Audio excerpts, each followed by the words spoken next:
Vision செய்திகளுக்காக ஆனந்தி. விரிவான செய்திகளை காணும் முன் இன்றைய முக்கிய செய்திகள்.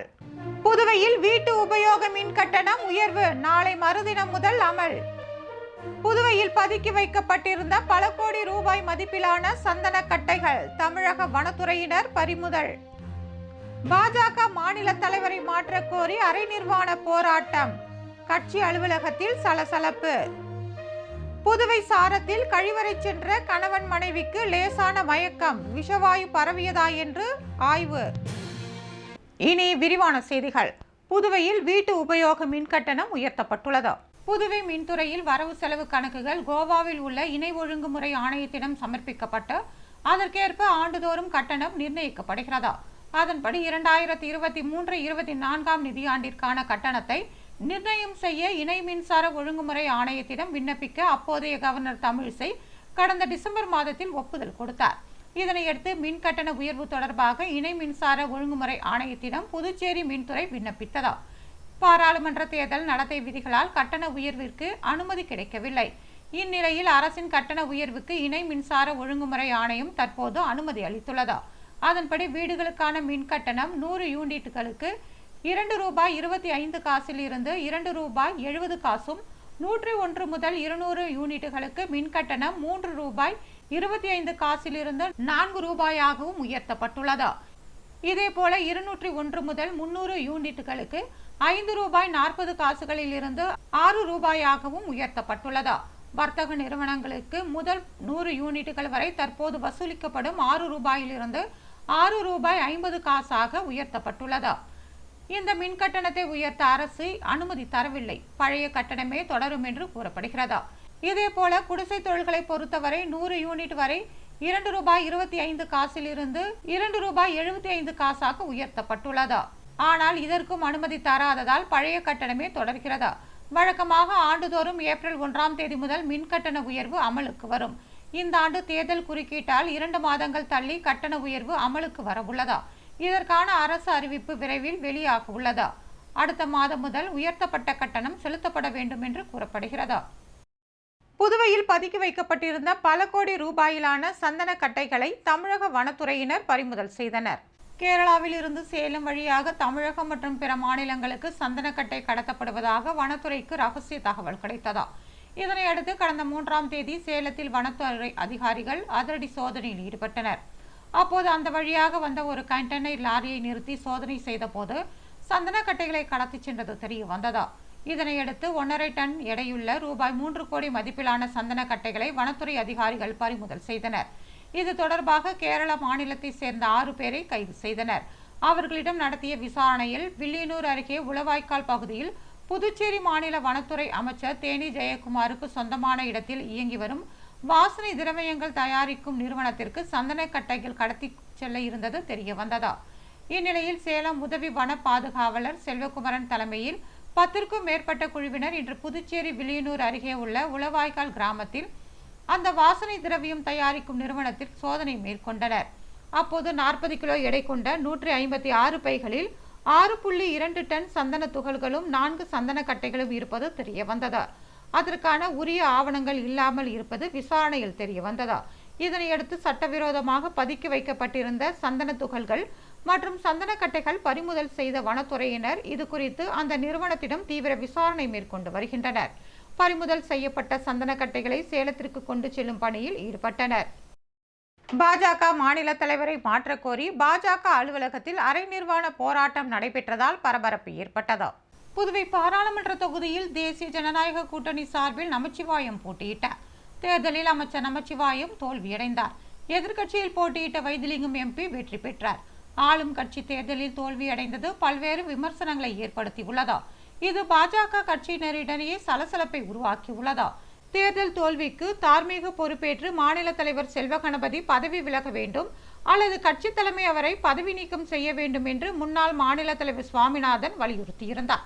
இந்நிலையில் இன்றைய தினம் பாஜக மாநில செயலாளர் ரத்தினவேல் கட்சி தலைமை அலுவலகத்தில் அரை நிர்வாண போராட்டத்தில் ஈடுபட்டார். கட்சியின் தரைத்தளத்தில் உள்ள பாரத மாதா சிலையின் அருகில் அமர்ந்து அவர் போராட்டத்தில் ஈடுபட்டார். அவருக்கு ஆதரவாக சில நிர்வாகிகளும் பங்கேற்றனர்.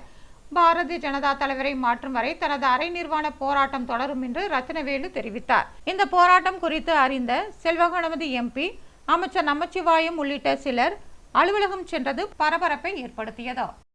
புதுவை சாரம் பகுதியில் கழிவறைக்கு சென்ற கணவன் மனைவிக்கு திடீரென்று மயக்கம் மற்றும் மூச்சு திணறல் ஏற்பட்டதால் பரபரப்பு ஏற்பட்டது. புதுச்சேரி ரெட்டியார்பாளையம் புதுநகரில் கழிவறையில் விஷவாயு பரவி 3 பெண்கள் உயிரிழந்தனர். இந்த சம்பவம் புதுவை மக்களிடையே பெரும் அச்சத்தை ஏற்படுத்தியது. கழிவறை வழியாக விஷவாயு பரவியதால் மக்கள் தற்போது கழிவறைக்கு செல்வதற்கே அச்சப்படும் நிலை ஏற்பட்டுள்ளது. இதனிடையே சாரம் பகுதியில் கழிவறைக்கு சென்ற கணவன் மனைவிக்கு திடீரென்று மூச்சு திணறல், கண்ணெரிச்சல் ஏற்பட்டதால் பரபரப்பு ஏற்பட்டது. புதுச்சேரி சாரம் தொகுதிக்குட்பட்ட சுந்தரமேஸ்திரி வீதியை சேர்ந்தவர் பழனி. இவரது மனைவி பவானி இன்று வீட்டினுள் உள்ள கழிப்பறைக்கு சென்றுள்ளார். அப்போது அவருக்கு கண்ணெரிச்சல் மற்றும் லேசான மூச்சு திணறல் ஏற்பட்டுள்ளது. இதனையடுத்து அவர் தனது கணவர் பழனியை உதவிக்கு அழைத்த போது அவருக்கும் அதே உணர்வு இருந்துள்ளது. இதனையடுத்து உடனடியாக இருவரும் அரசு மருத்துவமனையில் அனுமதிக்கப்பட்டனர். அங்கு மருத்துவர்கள் சிகிச்சை அளித்த நிலையில் இருவரும் சகஜ நிலைக்கு திரும்பினர். இது குறித்து தகவல் அறிந்ததும் பொதுப்பணித்துறை ஊழியர்கள் உடனே சாரம் விரைந்து அங்கு சோதனையில் ஈடுபட்டனர். கழிவறையில் இருந்து விஷவாயு வந்ததா அல்லது வேறு ஏதாவது காரணமா என்று சோதனை நடத்தினர். புதுவை போலீசார் இன்று ரவுடிகள் வீடுகளில் நடத்திய சோதனையில் ஆயுதங்கள் பறிமுதல் செய்யப்பட்டன. புதுச்சேரியில் ஆபரேஷன் திரிசூல் என்ற பெயரில் முதுநிலை காவல் கண்காணிப்பாளர் நார சைதன்யா தலைமையில் புதுச்சேரி வடக்கு, கிழக்கு, மேற்கு, தெற்கு ஆகிய 4 பகுதிகளிலும் அந்தந்த சரக கண்காணிப்பாளர்களுடன் போலீசார் இன்று அதிகாலை முதல் ரவுடிகள் வசிக்கும் பகுதிகளில் அதிரடி சோதனையில் ஈடுபட்டனர். அப்போது ஊருக்குள் நுழைய தடை செய்யப்பட்ட ரவுடி மற்றும் பிடிவாரண்ட் பிறப்பிக்கப்பட்ட ரவுடிகள் யாரேனும் வீட்டில் தங்கி உள்ளனரா என்றும் கஞ்சா உள்ளிட்ட போதைப் பொருட்களை பதுக்கி வைத்துள்ளனரா என்றும் சோதனை நடத்தினர். இந்த சோதனையில் 50க்கும் மேற்பட்ட ரவுடிகளை போலீசார் பிடித்துச் சென்றதாக கூறப்படுகிறது. இந்த சோதனையில் சில ரவுடிகளின் வீடுகளில் இருந்து கத்தி, அரிவாள் உள்ளிட்ட ஆயுதங்களும் பறிமுதல் செய்யப்பட்டதாக கூறப்படுகிறது. சட்டமன்ற உறுப்பினர் ரிச்சர்ட் ஜான்குமாரின் பிறந்தநாளை முன்னிட்டு தொழிலதிபர் விஜயராஜ் அன்னதானம் வழங்கினார். புதுச்சேரி நெல்லித்தோப்பு தொகுதியின் சட்டமன்ற உறுப்பினர் விவிலியன் ரிச்சர்ட் ஜான்குமார், இவரது பிறந்த நாள் இன்று சிறப்பாக கொண்டாடப்பட்டது. பிறந்த நாளையொட்டி அவருக்கு பல்வேறு தரப்பினர் வாழ்த்துக்களை தெரிவித்துக் கொண்டனர். அவரது ஆதரவாளர்கள் பல்வேறு இடங்களில் நலத்திட்ட உதவிகள் வழங்கி பிறந்த நாளை கொண்டாடினர்.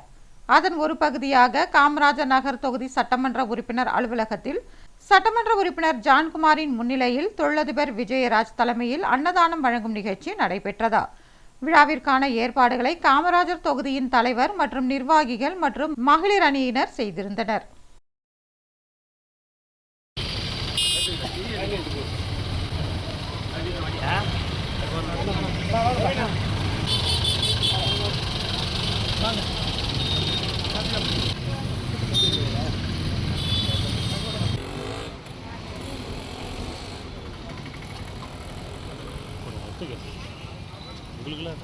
ரெட்டியார்பாளையத்தில் விஷவாயு தாக்கி 3 பேர் பலியான சம்பவம் குறித்து நீதி விசாரணை நடத்த கோரி அதிமுகவினர் போராட்டத்தில் ஈடுபட்டனர். புதுச்சேரி ரெட்டியார்பாளையம் புதுநகர் பகுதியில் விஷவாயு தாக்கி 3 பேர் உயிரிழந்த சம்பவத்தை கண்டித்து அதிமுக மாநில செயலாளர் அன்பழகன் தலைமையில் 100க்கும் மேற்பட்ட அதிமுகவினர் பொதுப்பணித்துறை தலைமை பொறியாளர் அலுவலகம் முன்பு கண்டன ஆர்ப்பாட்டத்தில் ஈடுபட்டனர். அப்போது புதுவை அரசையும் அதிகாரிகளையும் கண்டித்து கண்டன கோஷங்களை எழுப்பினர். அலுவலகத்திற்கு உள்ளே நுழைந்து தர்ணா போராட்டத்திலும் அவர்கள் ஈடுபட்டனர். போராட்டத்தில் ஈடுபட்டவர்களுடன் அதிகாரிகள் மற்றும் காவல்துறையினர் பேச்சுவார்த்தை நடத்தினர். உரிய நடவடிக்கை எடுக்கப்படும் என்று உறுதியளித்ததை தொடர்ந்து போராட்டம் கைவிடப்பட்டதா. இதனால் அப்பகுதியில் சிறிது நேரம் பரபரப்பு ஏற்பட்டதா.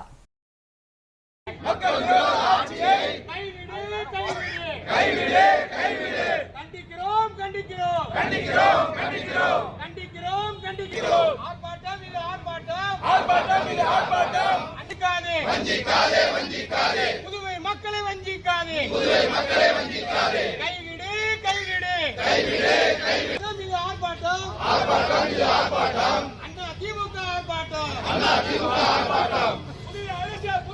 உலக இரத்த தான தினத்தை முன்னிட்டு விழிப்புணர்வு நடைபயணம் மேற்கொள்ளப்பட்டது. உலக இரத்த தான தன்னார்வலர்கள் தினத்தை முன்னிட்டு ஜிப்மர் மருத்துவமனையும் புதுச்சேரி எய்ட்ஸ் கட்டுப்பாட்டு சொசைட்டியும் இணைந்து இரத்த தான தன்னார்வலர்களின் விழிப்புணர்வு நடைபயண நிகழ்ச்சியை ஏற்பாடு செய்திருந்ததா. புதுச்சேரி ராஜீவ்காந்தி குழந்தைகள் மற்றும் மகளிர் மருத்துவமனையில் இருந்து ஜிப்மர் விளையாட்டு மைதானம் வரை நடைபயணம் நடைபெற்றதா. இந்த விழிப்புணர்வு நடைபயணத்தை ஜிப்மர் மருத்துவமனை இயக்குனர் தொடக்கி வைத்தார். நூற்றுக்கணக்கான இரத்த தான தன்னார்வலர்கள் கலந்து கொண்டு இரத்த தானத்தின் அவசியத்தை வலியுறுத்தி மக்களுக்கு இரத்த தானம் பற்றிய விழிப்புணர்வை ஏற்படுத்தும் வகையில் நடைபயணம் மேற்கொண்டனர். அனைவருக்கும் சான்றிதழ்கள் வழங்கப்பட்டதா. உலக இரத்த தான தன்னார்வலர்கள் தினத்தை முன்னிட்டு ஜிப்மர் மருத்துவமனை வளாகத்தில் மருத்துவர்களும் ஊழியர்களும் இரத்த தான தன்னார்வலர்களும் மரம் நடும் நிகழ்ச்சியை நடத்தினர். இந்நிகழ்ச்சியில் புதுச்சேரி மாநிலத்தில் 105 முறை இரத்த தானம் வழங்கிய பாஜக மாநில செயலாளர் வெற்றி செல்வம் கலந்து கொண்டார். ஆப்பிரப்பட்டில் தொடர் திருட்டில் ஈடுபட்ட மர்ம நபரை போலீசார் தேடி வருகின்றனர். விழுப்புரம் மாவட்டம் ஆரோவிலை அடுத்த ஆப்பிரப்பட்டு கிராமத்தை சேர்ந்தவர் அசோக். இவர் தனது வீட்டு வாசலில் படுத்து தூங்கியுள்ளார். இதனை நோட்டமிட்ட மர்ம நபர் ஒருவர் வீட்டின் பின்பக்க கதவை உடைத்து உள்ளே சென்றுள்ளார். ஆனால் அவரது வீட்டில் எதுவும் இல்லாததால் அசோக்கின் மணிப்பர்சில் இருந்த 1000 ரூபாயை எடுத்துக்கொண்டு சென்றுள்ளார். இதனைத் தொடர்ந்து அந்த நபர் மாரியம்மன் கோவில் வீதியை சேர்ந்த ஜானகிராமன் என்பவரது வீட்டிற்கு சென்று கைவரிசை காட்ட முயற்சித்துள்ளார். அப்போது அவரது வீட்டின் எதிர் வீட்டில் இருந்த மனோஜ்குமார் என்பவர் சத்தம் போட்டதால் அந்த மர்ம நபர் அங்கிருந்து தப்பிச் சென்று அருகில் இருந்த மணி ரமா தம்பதியினரின் வீட்டில் புகுந்துள்ளார். அப்போது வீட்டில் உறங்கிக் கொண்டிருந்த மூதாட்டி ரமா கழுத்தில் இருந்த 2.5 பவுண்ட் தாலி செயினை அந்த மர்ம நபர் பறித்து சென்றுள்ளார். இது குறித்து அப்பகுதி மக்களுக்கு தகவல் கிடைத்ததும் அவர்கள் அனைவரும் அந்த மர்ம நபரை தேடி சென்றுள்ளனர். மர்ம நபர் மேலாடையின்றி கால் சட்டையுடன் பின்பக்க வாசல் வழியாக ஓடி மறைந்துள்ளார். இது குறித்து கோட்டக்குப்பம் போலீசார் வழக்கு பதிவு செய்து விசாரணை மேற்கொண்டு வருகின்றனர். தொடர்ந்து ஒரே கிராமத்தில் 3 வீடுகளில் கைவரிசை காட்டிய சம்பவம் மக்களிடையே பெரும் பீதியை ஏற்படுத்தியுள்ளது. மீன்பிடி தடைக்காலம் முடிந்த நிலையில் மீனவர்கள் யாகம் வளர்த்து கடல் அன்னைக்கு பூஜை செய்து மீன்பிடிக்க கடலுக்கு சென்றுள்ளனர். புதுச்சேரியில் வங்கக்கடலில் 61 நாட்கள் மீன்பிடி தடைக்காலம் முடிந்து மீனவர்கள் கடலுக்கு சென்றனர். தடைக்காலம் முடிந்து புதுச்சேரி துறைமுகத்தில் இருந்து புறப்படும் முன்பாக மீன்வளம் பெருக வேண்டும், மக்கள் வளமோடு வாழ வேண்டும், மீனவர்களின் நலம் வாழ்வாதாரம் பெருக வேண்டும் என்று சிறப்பு யாகம் வளர்த்தனர். இதில் திரளான விசைப்படகு உரிமையாளர்கள் மற்றும் மீனவ பஞ்சாயத்து நிர்வாகிகள் கலந்து கொண்டனர். இதனைத் தொடர்ந்து இன்று அதிகாலை 3 மணி அளவில் சூடம் ஏற்றி பூஜை செய்து கடல் அன்னையை வணங்கி புதுச்சேரி அனைத்து பகுதிகளைச் சேர்ந்த 5000த்திற்கும் மேற்பட்ட மீனவர்கள் மீன்பிடிக்க சென்றனர். ஆழ்கடல் பகுதிகளில் கடந்த ஏப்ரல் 15ஆம் தேதி முதல் 61 நாட்கள் மீன்களின் இனப்பெருக்க காலத்தால் தடைக்காலம் அமலில் இருந்தது குறிப்பிடத்தக்கது. 2 மாத காலத்திற்கு பின்னர் மீனவர்கள் மீன்பிடிக்க செல்வதால் அதிக அளவு மீன்கள் கிடைக்கும் என்று மீனவர்கள் நம்பிக்கை தெரிவித்துள்ளனர்.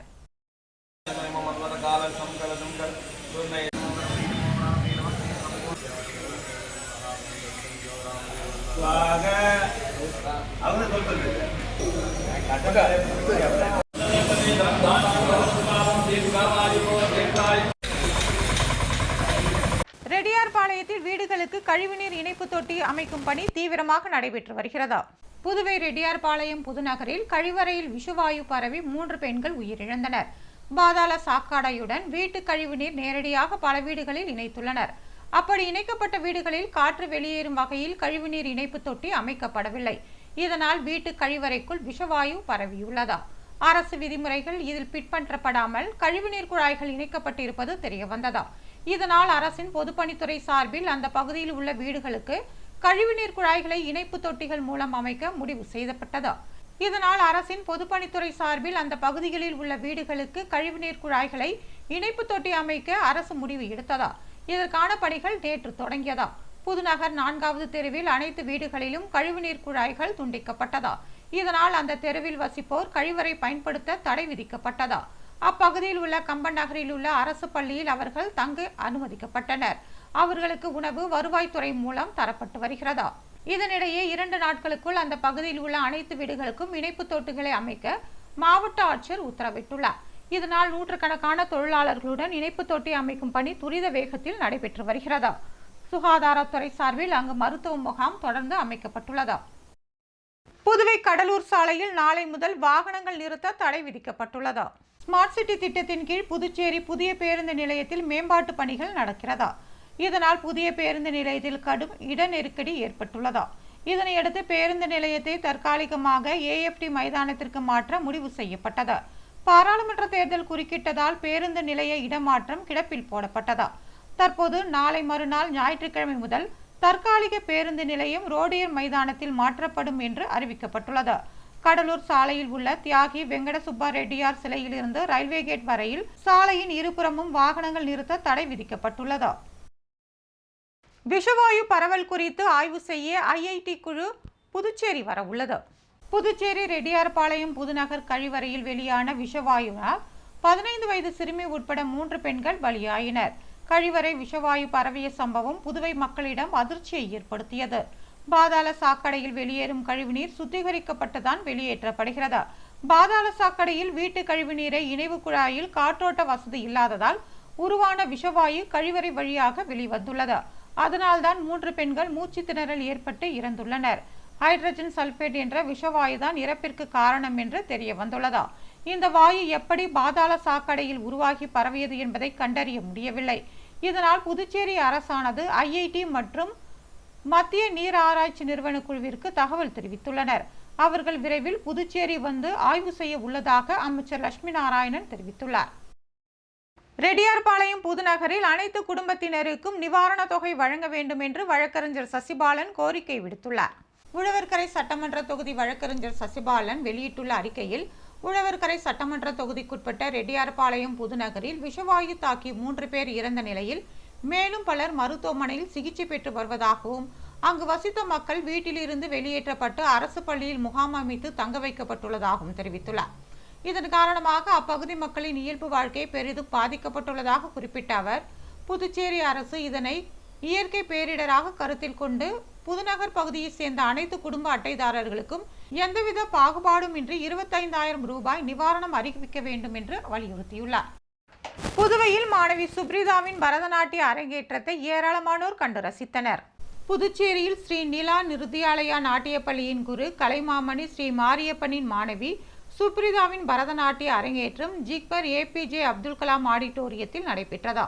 அரங்கேற்ற மாணவி லாஸ்பெட்டி புனித சூசையப்பர் மேல்நிலைப் பள்ளியில் 10ஆம் வகுப்பு படித்து வருகிறார். சிறப்பு விருந்தினராக பரதநாட்டிய நடன கலைஞர் ஸ்ரீ லதா வினோத், புதுச்சேரி பாரதியார் பல்கலைக்கூட நாட்டியத்துறை தலைவர் சாந்தி பாபு, வீணை இசைக்கலைஞர் கலைமாமணி டாடா பானுமதி, மத்திய பொதுப்பணித்துறை SE லோகண்டே ஆகியோரும் கலந்து கொண்டனர். புதுவையில் இன்றைய தங்கம் மற்றும் வெள்ளி விலை விவரம். தங்கம் 1 கிராம் 6,590 ரூபாய். ஒரு சவரன் தங்கம் 52,720 ரூபாய்.